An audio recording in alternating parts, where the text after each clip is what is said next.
মৃত্যু লগ্নে ফেরেশতা আসবে আর তাকে অভয় দিবে, আল্লাহ তাখাফু, তোমার কোনো ভয় নাই, কেননা আমরা তো সাথে আছি।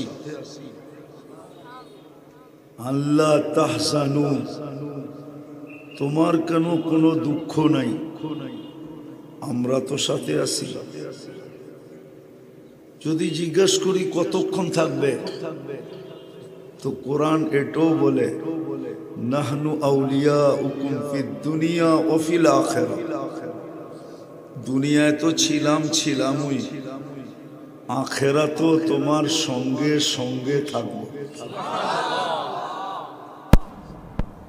আর 70-এ যখন পা দেয়, সুরক্ষা করার মাধ্যমে 70-এ যদি পা দিল, তাইলে আহাব্বাল্লাহু ইলাইহিল ইনাবা,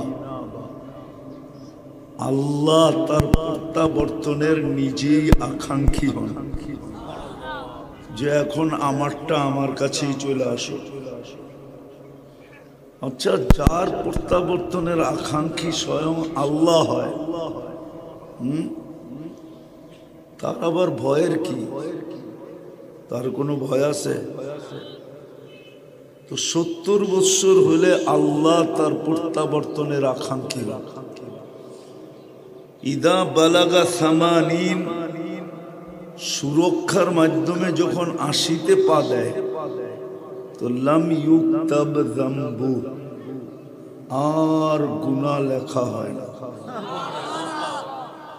বাচ্চার যেরকম গুনাহ লেখা হয় না, বোঝা গেল 80-তে পা দিলে এটাও বাচ্চা, এটারও আর গুনাহ লেখা হয় না। তারপরেও যদি বেঁচে থাকলো, ইদা বালাগা 90, যদি 90-তে পা দিয়েই দিল, 90-তে যদি পা দিল, তো আল্লাহ তার আগের পিছনের সমস্ত গুনাহকে মাফ করে দেন। এই জন্যই কথা শুরুটা ছিল দুই শ্রেণী ব্যতীত, জীবন ছোট পাই আর বড় পাই, অল্প পাই আর বেশি পাই। যেই আল্লাহর হুকুম মতো কাটাবে, একটা কথা মনে রাখি, আমরা অভ্যস্ত হয়ে গেছি বিদায়। আমরা ভাবতেছি যে আল্লাহর হুকুম মানলে মজা কম হবে, মজা, ঠিক না? কি না মনে হয় বুঝাইতে পারি না। আল্লাহর হুকুম মানলে কি হবে? জীবনের মজা, স্বাদ, এনজয় কম হবে, এটা আমরা ভাবি, ঠিক না? আসলে রব্বে কাবার কসম, এটা না, এটা ভুল। যত বেশি আল্লাহর হুকুম মানবে, তত বেশি জীবনের স্বাদ হবে, তত বেশি জীবনে মজা হবে, তত বেশি জীবনে এনজয় হবে। একটা দুটা উদাহরণ দেই, তাহলে বুঝে আসবে। আজকে জীবনে কিন্তু স্বাদ নাই, মজা নাই, এনজয় নাই। যেটাকে এনজয় বলে, এটার নাম এনজয় না। এনজয় না, এটার নাম এনজয় না, এটার নাম এনজয় না।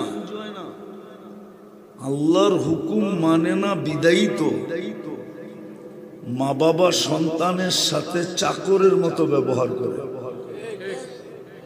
আল্লাহর হুকুম যদি মানত, তাহলে কোনোদিন চাকরের মতো ব্যবহার করত না। মা বাবা সন্তানকে ইজ্জত দিয়ে ব্যবহার করত, ইজ্জত দিত, সম্মান দিত। হাদিসে আছে, আকরিমু আওলাদাকুম, শুধু একরাম তাবলিগে বাইরে তিন নম্বরে একরামুল মুসলিমিন। এই একরাম শুধু এখানে না, হাদিসে আছে আকরিমু আওলাদাকুম,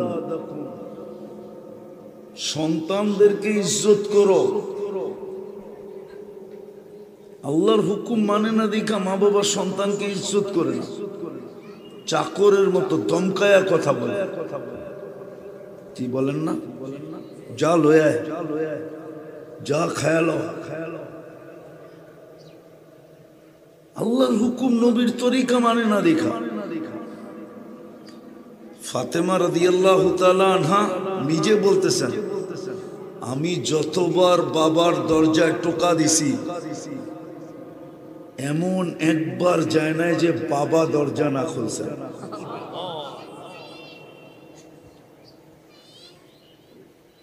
আল্লাহর রসুল ছুটা যায় দরজা খুলতেন, ফাতেমাকে স্বাগত জানাইতেন, মেয়ের কপালে চুমা দিতেন, এমন ইজ্জত করতেন। কিতাব উঠায় দেখেন, ঠিক যেরকম সন্তানকে মা বাবা ইজ্জত করে না, এরকম সন্তানও মা বাবাকে ইজ্জত করে না। যদি করত তাহলে প্রত্যেক ঘরের সন্তান শাফি রহমতুল্লাহ আলাইহির মতো হতো। শাফি রহমতুল্লাহ আলাইহি সারাদিন পরিশ্রম করে আসতো, রাত্রে এসা মার পায়ে তেল মালিশ করতেন আর পাও টিপা টিপা ঘুম পড়াইতেন। বাবা তো ছিল না, মাঝে মাঝে খুশিতে পায়ের তালুতে চুমা দিতেন। মা জিজ্ঞাসা করতেন, বেটা পায়ের তালুতে চুমা? তো বলতেন, না, আমি তো আমার জান্নাতে চুমা দিয়ে স্বাদ নিতেছি। প্রত্যেক সন্তান শাফি রহমতুল্লাহ আলাইহির মতো হতো। স্বামী যদি স্ত্রীকে ইজ্জত করত, স্বামী যদি স্ত্রীকে ইজ্জত করত, আজকে স্বামী স্ত্রীকে ইজ্জত করে না, মনে করে নামই দিছে লাইফ পার্টনার। লাইফ পার্টনার বোঝেন? স্ত্রী কি লাইফ পার্টনার? হুজুররা বলুক না, স্ত্রী লাইফ পার্টনার।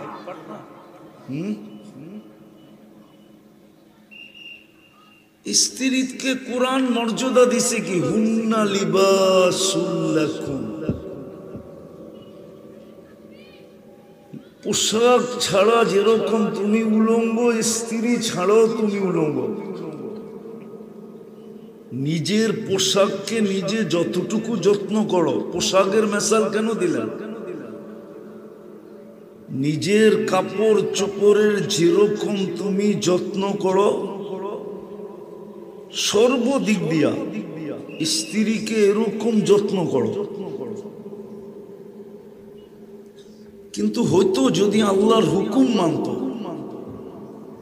আল্লাহর হুকুম তো মানে না।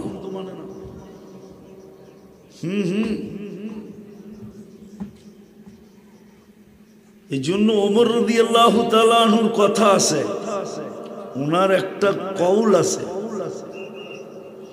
যে স্ত্রী আর ফুল একই, স্ত্রী আর ফুল একই। ফুলের যেরকম যত্ন স্ত্রীরও এরকম যত্ন করো, কিন্তু আল্লাহর হুকুম মানলে তো করবে। স্ত্রী যদি আল্লাহর হুকুম মানত তাহলে স্বামীরও এরকম যত্ন করত, যেমন ফাতেমা করছেন। আলী রাদিয়াল্লাহু তাআলা আনহু বলেন, আমি জীবনে 2 টোকা দরজায় দেই নাই, 1 টোকাতে ফাতেমা খুলা দিত। জিজ্ঞাসা করতাম, ফাতেমা তুই 1 টোকায় খুলা দিলি কি করে?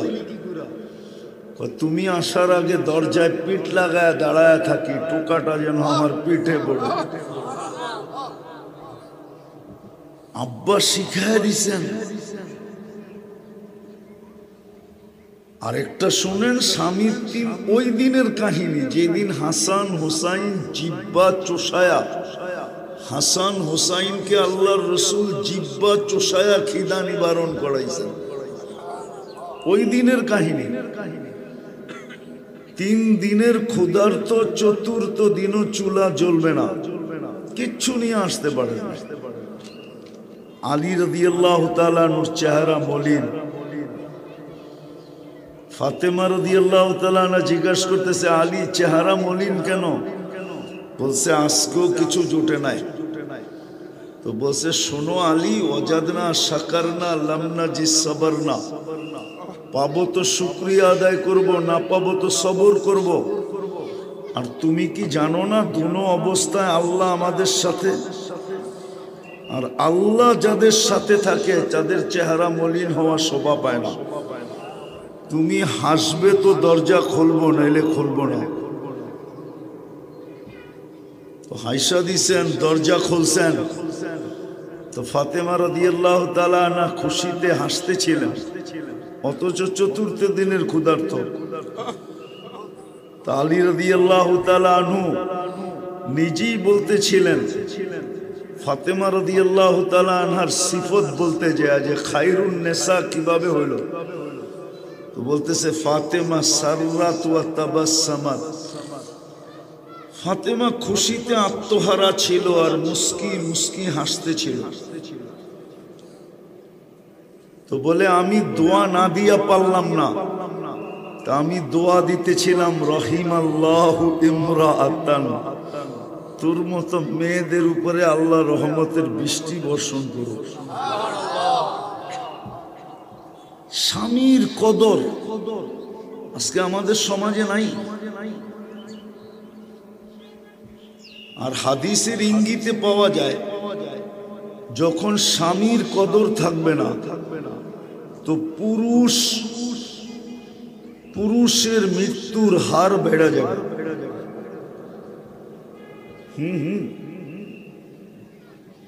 আজকে যে পুরুষের মৃত্যুর হার কেন জানেন? শুধু স্বামীর কদর না করার কারণে। কেননা আল্লাহর হুকুম তো নাই, দিন তো নাই। দিন যদি থাকতো, হুকুম যদি মানত। এক মেয়ে আসছে আল্লাহর রসুলের কাছে যে, ইয়া রাসূলুল্লাহ, বিয়ের কথা পাকা, হয়তো কাল পরশু হয়ে যাবে, কিন্তু আমি তো জানি না যে স্বামীর কদর কি, আমি জানি না। আপনি আমাকে মোটা মোটা কিছু শিখায় দেন। একটা শুনাইতেছি, পুরাটা না। আল্লাহর রসুল বলতেছে, স্বামীর সারা গায়েও যদি ফোড়া হয় আর ফাইটা যদি চুল পুজ বাহির হতে থাকে, আর তুই যদি জিহ্বা দিয়া চাইটা এটাকে পরিষ্কার করিস, তাইলে স্বামীর হক আদায় হবে না।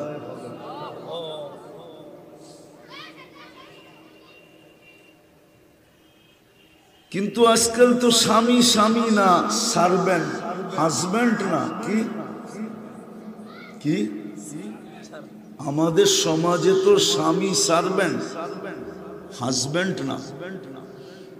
এই জন্যই তো নাম দিছে লাইফ পার্টনার। কি কি লাইফ পার্টনার, এটা এই জন্য বলতেছিলাম যে 2 শ্রেণী ছাড়া জীবন যতটুকুই পাই, সময় যতটুকুই পাই, বাচ্চা আর পাগল ছাড়া, যে প্রাপ্ত বয়স্ক হয়ে গেছে, যেটাকে আমাদের ভাষায় বালেগ বলে, যতটুকুই পাই, আল্লাহর হুকুম মানা ছাড়া। এই যে যুবকরা চুলের স্টাইল করে, এটাও তো একটা এনজয়, ঠিক না? কি না, আপনারা বললেন না, ওরাই বলো, একটা এনজয় না? হ্যাঁ, আচ্ছা বলুক তো দেখি, এনজয় লাভ কি? মানতাম সোনারগাঁর কোনো মেয়ে ওগো চুলের স্টাইল দেখা ডেলি 10টা করে চিঠি লেখছে, I.U, তাইলে না চুলের স্টাইল করলে এরকম মানিয়া নিতাম যে একটা এনজয় তো হইতেছে, চতুর্দিক থেকে চিঠি আসতেছে আই ডট ডট ইউ, না হুজুরে রাগ হয়ে গেল। উল্টা তো মেয়েরা পিছে দিয়া যায় আর ক্রিটিসাইজ করে, কিরে বদনা কাঠিং কই পাইলি, কিরে কাউয়া কাঠিং কই পাইলি। উল্টা মেয়েদের ইনজয়ের খোরাক হয়ে গেছে ওরা। মেয়েরা পিছে দিয়া যায় আর দুটা তিনটা মিলা ওগর লোকে এনজয় করতে থাকে, আর ও রুমাল তো থাকে না যাবে, কখনো মাথায় হাত দেয়, কখনো মুখে হাত দিয়া ডাকতে থাকে। বলো কে চুল কেটা কি লাভ? এটার নাম এনজয়? যেটা ক্রিটিসাইজের পাত্র হয় ওটা এনজয় হয়? এনজয় তো চিনি না, এনজয় কাকে বলে? আল্লাহর হুকুম মতো চুল কেটা দেখো কেমন এনজয় হয়। সত্য এটা। কেননা মজা, স্বাদ, এনজয় এটা তো আল্লাহর হুকুমের ভিতরে, এটা আল্লাহর, এটার নাইলে কোরআন কেন বলবে হায়াতান তাইয়্যিবা? হায়াতান তাইয়্যিবার অর্থ বুঝেন? তোমার পছন্দের জীবন, স্বাদের জীবন দিব তোমাকে, স্বাদ, মজার জীবন দিব, মজার জীবন দিব তোমাকে, স্বাদের দিব, পছন্দের দিব। কিন্তু আফসোস তো এইখানেই যে সব মানতে রাজি কিন্তু আল্লাহর হুকুম মানতে রাজি না। অথচ কত বড় নিমক হারামের পরিচয় যে সারাদিন বুক করে কাটটা। আমি দুই তিনটা আপনাদেরকে দেখাই, পুরো শরীর তো খোলা যাবে না, আর আসরের পরে সময়ও নাই। সারাদিন বুক করি কাটটা, আল্লাহটা না? হ্যাঁ, উইদাউট পে সার্ভিস দেয় কে? কিছু নেওয়া ছাড়া সার্ভিস দিতেছে না? আচ্ছা আপনারা বলেন, যুবকরা বলো, খাওয়ার লোকমাটা নাকের কাছে নিতে দেরি, মুখের কাছে নিতে দেরি, নাক সর্বপ্রথম কি রিপোর্ট দেয়? গ্রানটা ঠিক আছে কিনা, ঠিক না? ঠিক থাকলে সিগন্যাল মুখে যাবে, ঠিক না? আচ্ছা এই গ্রানটাই যদি মেশিন দিয়ে শুনতে হতো তাহলে ডেলি ওই মেশিন প্রত্যেকের কিনতে হতো, ঠিক না? আর এইটাই লোকে রেখা রেখা করতে হতো, ঠিক না? হতে পারতো মেশিনটা অনেক বড়, আবার হইতে পারতো ছোট, কিন্তু ব্যয় হইতো কি হইতো না? হ্যাঁ, চার্জ দিতে হইতো, নাইলে ব্যাটারি পাল্টাইতে হইতো। অনেক সময় মেশিন ভুল রিপোর্ট দিত, কিন্তু আজ পর্যন্ত নাক কি ভুল রিপোর্ট দিছে? হ্যাঁ দিছে? দেয় নাই? কারো দেয় নাই?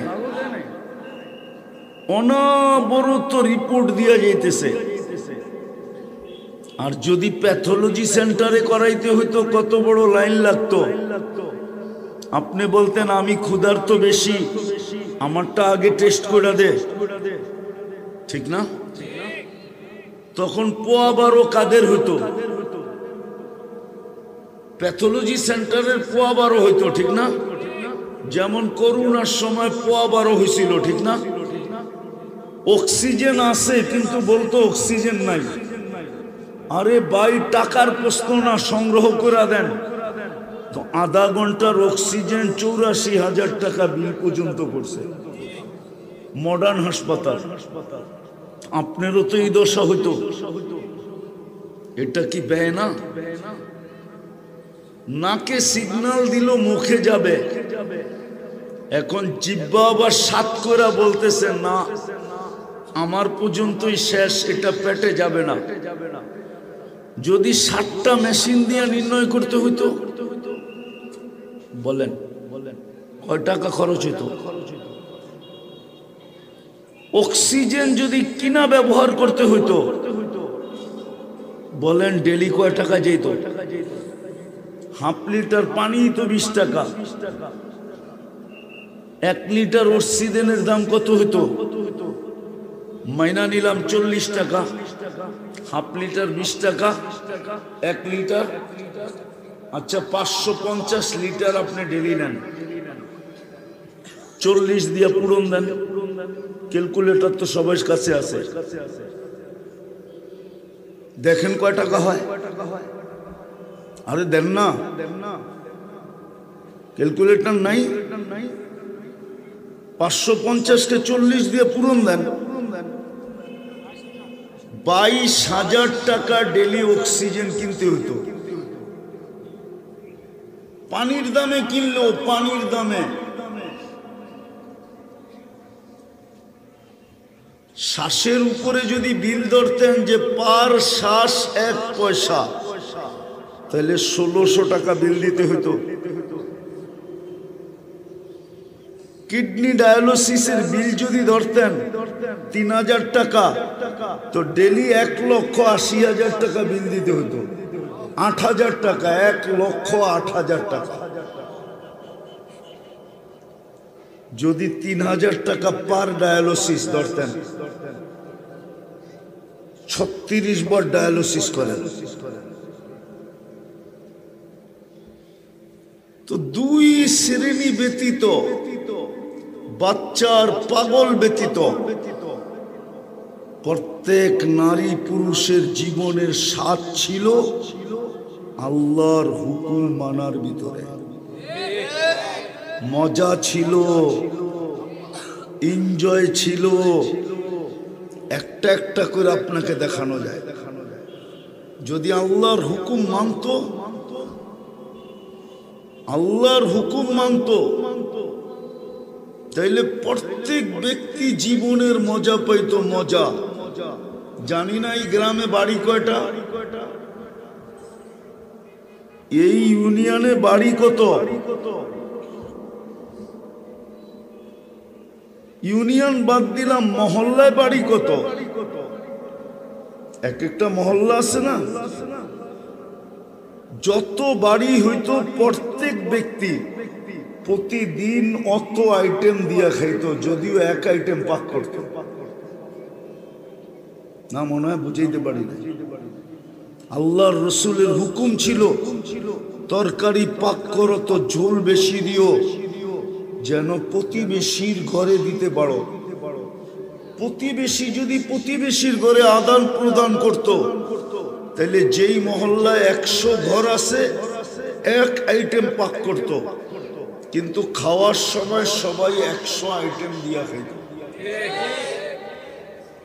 যদি আল্লাহর হুকুম থাকতো, হুকুম তো নাই। এই যে রমজান আসতেছে, ঠিক না, এখন থেকেই কিন্তু প্রতিযোগিতা শুরু হতো। প্রত্যেক বিল্ডিং 5 তলা, তো 5 জনকে ফ্যামিলি বলতো, বোন তুই ইফতারি পাকাইস না। আরে ভাই কেন?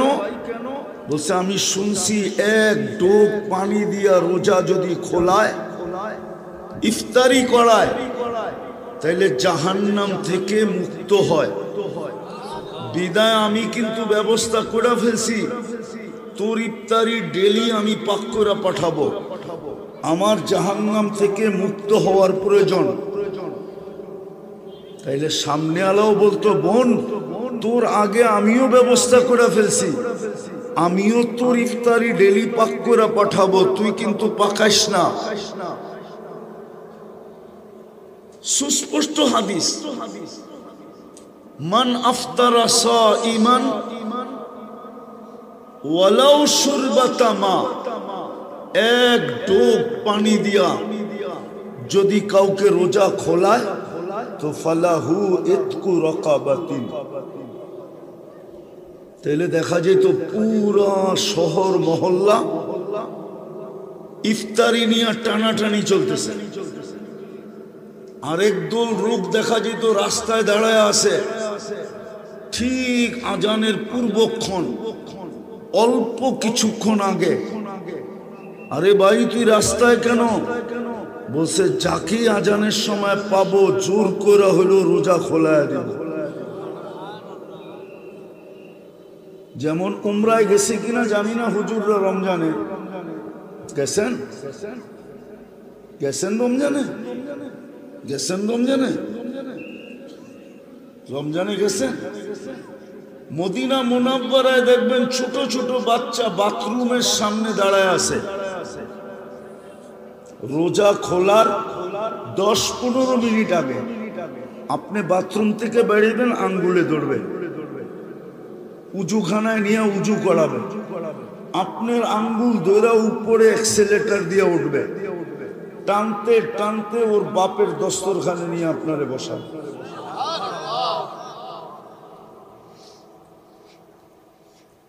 আমাদের জীবনের স্বাদ হইল আল্লাহর হুকুম মানার ভিতরে, জীবনের মজা ছিল আল্লাহর হুকুম মানার ভিতরে। রাগ হয়ে যাবে তো যুবকরা, ওরা তো লজ্জা মজ্জা সব বেচে আলাইছে। যদি না বেচতো, বারবার শেখ খাওয়ার পরেও 14 তারিখের প্রস্তুতি নাই কি করে? ওরা তো জুতা এই পর্যন্ত কম দেখে নাই। জিজ্ঞেস করেন, গাড়ি আটকায় দিলে 3 লাইনে ফোন দিব, অসুবিধা কি? জিজ্ঞেস করেন, ওরা জুতা এই পর্যন্ত কম দেখে নাই, কিন্তু তারপরও 14 তারিখে তওবা করবে না। অথচ জান্নাতের মজা কি? জান্নাতের 2টা মজা। দ্বিতীয় মজা কি জানেন? চোখে যেটা লাগবে ওইটাই আমার। তালুদ্দু আয়ুনুকুম। এইখানে তো বেশি তাকাইলে জুতা দেখায়। জিজ্ঞেস করেন ওরা দেখছে না দেখে নাই জুতা এই পর্যন্ত কতবার? জিজ্ঞেস করেন। রাগ হয়ে গেল মনে হয়, ঠিক না? কি দেখে নাই জুতা? অথচ জান্নাতে তো যেটা চোখে লাগবে ওটা আমার। চোখে লাগতে দেরি, আমার হইতে দেরি হবে না। এটা জান্নাতের দ্বিতীয় মজা। জান্নাতের প্রথম মজা হইল মনে যা চাবে তা করবে। জান্নাতের সবচেয়ে বড় নেয়ামত হলো আল্লাহর দিদার, আমি মানি, কিন্তু মজা হইল 2টা। ওই যে আল্লাহর হুকুম মানে নাই, মানতেছে না, বারবার শেখ খাওয়ার পরেও 14 তারিখে ফুল কিনে, আর প্রবাদ বাক্য বলে একবার না পারিলে দেখো 100বার। এটা বুঝি ইজ্জত? এটা ইজ্জত? ইজ্জত তো ছিল আল্লাহর হুকুম মানার ভিতরে। কইরালাও যুবক, ফুর্তি, দেখা হবে ইনশাআল্লাহ জান্নাতে। জান্নাতে 14 তারিখ ডেলি 100 বার হবে। 100 বার। কয়শো বার? কয়শো বার? বৎসরে 14 তারিখ হবে জান্নাতে। কত জানো? হ্যাঁ, 46,500 বার। ডেলি 100 হিসাব করলাম। 100 পুরুষের যৌবন শক্তি দিবে। ডেলি 100 বার ব্যবহার করবে, তাইলে একটু পর পর ভিডিও কল লাগবে না? কি একটু পর পরই তো ভিডিও কল আসবে। তাল ইলাইয়া আমার কাছে আয়। 100 বার হবে ডেলি 14 তারিখ। যা কথার শেষ জায়গায় চলে আসছি। কসম খোদার, যদি চাই এই ছোট জীবনটাকে দামি বানাইতে, দুনিয়ায় না আল্লাহর কাছে চিরদামি বানাইতে, তাইলে আল্লাহর হুকুম ছাড়া বিকল্প কোনো রাস্তা নাই। এই উম্মতকে আল্লাহ সুযোগ দিছিলেন, কিন্তু বাংলায় একটা প্রবাদ বাক্য আছে, সবার কপালে বলে সবকিছু শোভা পায় না। আমাদের কপালেও মনে হয় শোভা পায় না। হাদিসে পাওয়া যায় আল্লাহর নিজের ঘোষণা, প্রাপ্ত বয়স্ক হওয়া থেকে নিয়ে যদি 40 বছর পর্যন্ত নিজেকে সুরক্ষিত রাখতে পারে, অর্থাৎ আল্লাহর হুকুম যদি মানতে পারে, তাহলে 40 বছরে পা দিতে দেরি, 3টা রোগের থেকে নিরাপদ হইতে দেরি হবে না। পাগল হবে না, কুষ্ঠরোগ হবে না, শ্বেতরোগ হবে না, 3 রোগের থেকে নিরাপদ। আবার যদি 50-এ পা দিল, তো আল্লাহর সুস্পষ্ট ঘোষণা, ইউহাসিবুহু হিসাবান ইয়াসীরা, সহজ হিসাব করবে, সহজ, কোনো কঠিন হিসাব আর তার হবে না। সহজ হিসাব বোঝেন? ফাইলটা নিবে, নাম ঠিকানাটা পড়বে, আর আল্লাহ বলবে ওকে। এটাকে আরেকটা উদাহরণ দিয়ে আল্লাহ রসুল বুঝাইছেন যে ফজরের 2 রাকাত সুন্নত পড়তে যতটুকু সময় লাগে, এতটুকু সময় ব্যয় হবে তার হিসাবে।